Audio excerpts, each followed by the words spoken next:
Clever. Off pace through the seam of the block. Piatek to serve.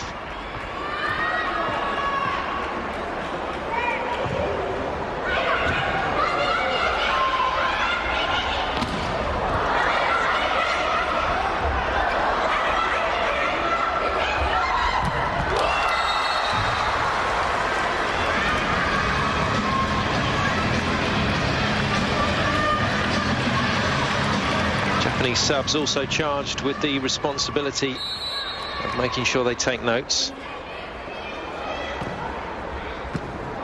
Acting as an extra pair of eyes for the coaches, and Skowronska's being used quite a bit at the start of this match. Poland relying on picking up points in broken play. That's a slightly risky strategy if Japan start to control this ball. Just in on the line. Skowronska to serve.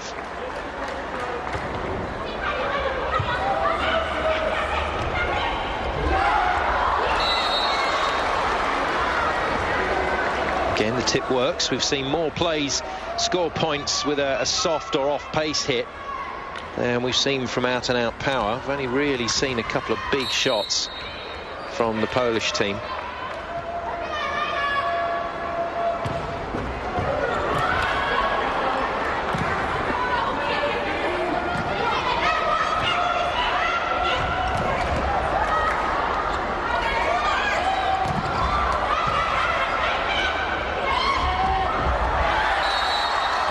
To the net tape. Japan's lead is gradually being whittled away. Oumi knows she's made a mistake there. Didn't really commit to that shot. She was in two minds about whether to hit it. Probably wishes she had now.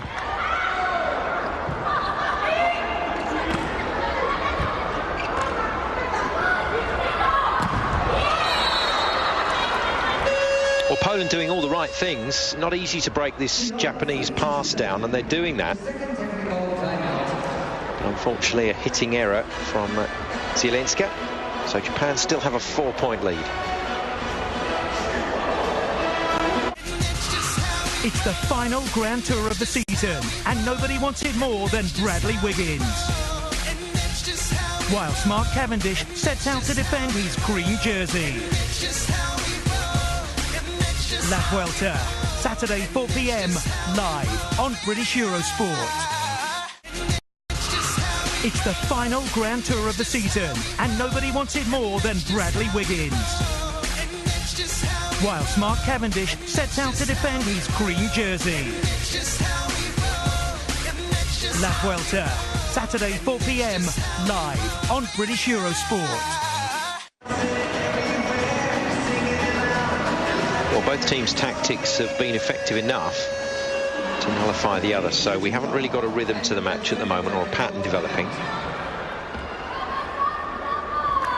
Unfortunately, the teams are playing well enough to actually make it look like they're struggling, but that's largely down to the accuracy and power of the serves. And some pretty good defence in the backcourt by Japan, and some great blocking by Poland. And that's more like it power-wise. Second really good shot that Piatek has hit. Magdalena Piatek, 6 feet tall. Opposite player, she just hit that line accurately, doesn't she? Doesn't over-rotate on it.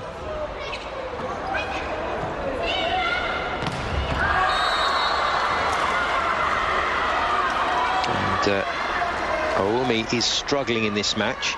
Normally, in the games that we've seen so far involving Japan, it's been Minamoto that has struggled, and Oumi has actually been the go-to player. But she's struggling here.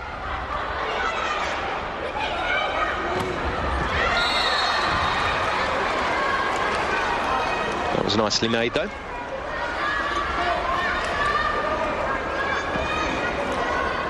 Always ready with a smile, but there's a serious element behind the smile for Oumi.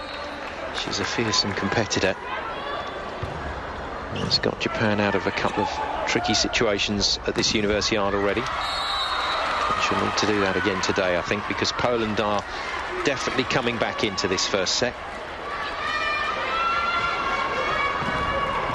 Good slow-mo view of the ball striking the fingers. Wonder how far away we are from a third official checking those slow-mos out for the debated touches. Beautiful block. It's all coming together for Poland now, and Japan rather playing into their hands in more ways than one. Owumi again. And the problem that coach Nakanishi has is he doesn't really have another player that he can bring in for Owumi to do the job. It will destabilise the Japanese team if they take Owumi out. So he's just got to encourage his setter to express herself a bit more. Try and work the spaces. Yamaguchi more than capable. She's not a Takashita by any means, the first string Japanese setter for the senior squad, but she's handy. Very good blocking again. Poland now have got their timing, got their angles, got their timing. And the Japanese hitters struggling to find anything. And that was deliberately aimed at the top of the block by Nakamura. This is very, very strong. Great stop at the net.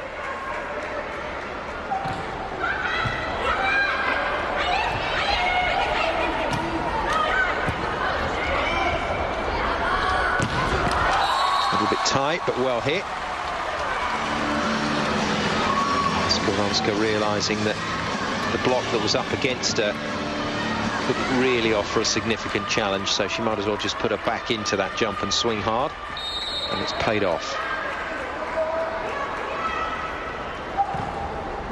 Interesting warm-up from the liberos. Great pick-up from Poland.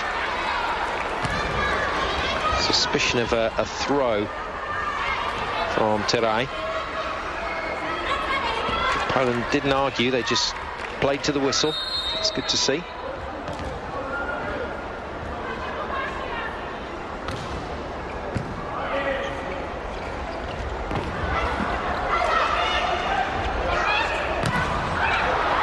Brilliant set by the libero. Japan trying everything here. Going to get another chance. Bump set allowed inside the 3-metre line from the libero player.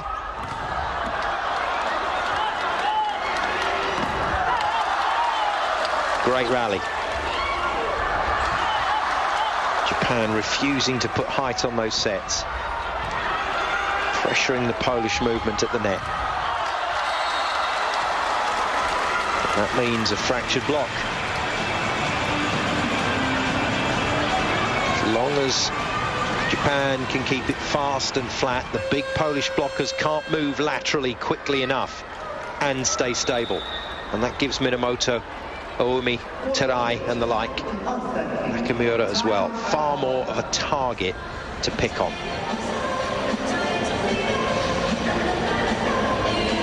Very good rally for that one. They will have enjoyed that because it was a physical rally. That will have taken a bit of gas out of the Polish legs.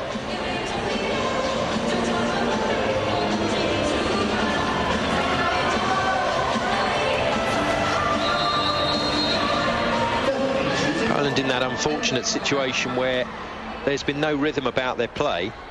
They're making plenty of points, but they're not siding out on a regular basis. As a big team, as a tall team, that's what you'd like to do. You'd like to keep that scoreboard ticking over. And every time your opponent serves at you, you put the ball away first time and claim the ball back. But Poland are not doing that. And again, Japan with a chance. Is it taken? No, no touch. Nakamura's missed the court and the blocker, which is a shame. One-on-one. Yamaguchi did well there to get her that chance. So Kojon prepares to come on for Piatek. I think it must be a Polish phenomenon, but I've never really seen a Polish player substituted and look happy. Desperate to stay on court.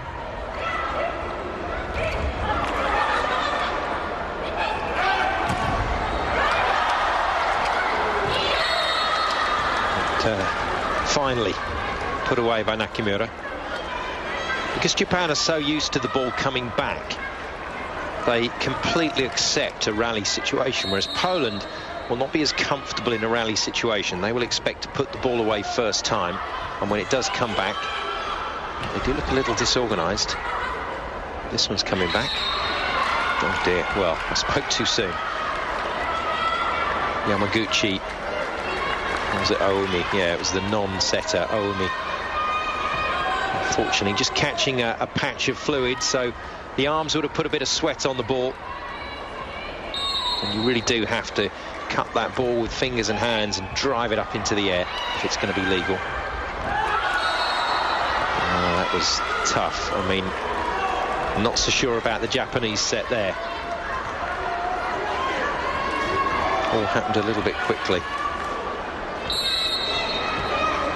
And, Polish coach is getting quite animated on the sideline. He's not happy with his players at the moment. He won't be happy with this either.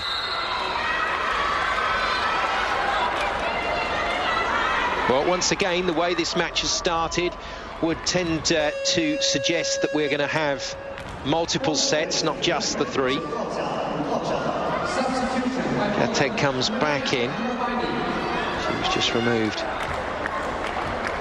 temporarily then. Kozon not making an impression. And Poland, if they want to take this first set, have to go here. And that's not so good. And Japan with a chance to move to set point. They go there with a block as well.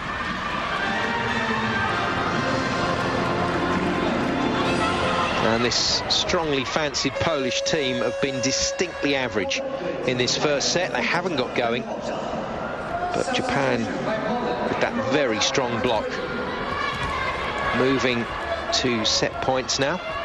As Zielinska loses her place on court. Nussel, the regular starting outside hitter, is back on.